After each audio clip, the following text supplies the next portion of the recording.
سلامونه او نیکی هیلې مو ومنئ. زه نن غواړم د غوښې کړايي جوړه کړم. نو کړايي به په اور باندې کېږدو، ګرمه به کړو، غوړي به پرې ور واچوو او بیا به غوښه پرې واچوو. لږ زره به یې لړو، اخوا دخوا تاو راتاو به یې کړو چې لږ سپینوالی پیدا کړه. سرپوښه به یې بند کړو، 2 دقیقې وروسته به یې بېرته راخلاص کړو. اوبه به وچې شوي که وچې شوي وي لږ زره بیا پرې سرپوښه یې کړې، بیا راخلاص کړو. غوړي دغه دی چې بېل کړي دي، اوبه وچې شوي، نو اضافه غوړي به ترې وباسو. کوم ځای چې زیات وي هغه به ترې کم کړو.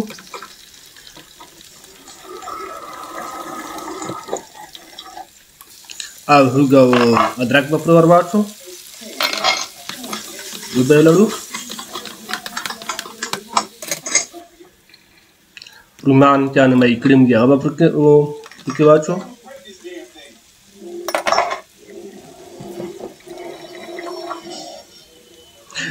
کړايي مساله به واچوو، ټیکا مساله به واچوو، مالګه به واچوو، مرچ به واچوو، ګشنیز به واچوو. سر به یې بند کړو، 12 دقیقې وروسته به یې بېرته راخلاص کړو. رومیان به یې نرم شوي او پوستکي به یې ترې لرې کړو.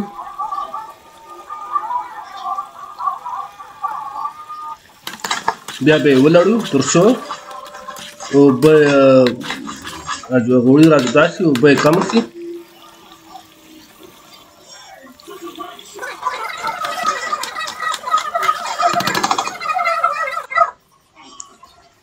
اوس دغه ده چې آماده شوه او خوراک ته تیاره ده. هیله ده چې ستاسو دغه ویډیو خوښه شي، کامیاب او بریالي اوسیږئ.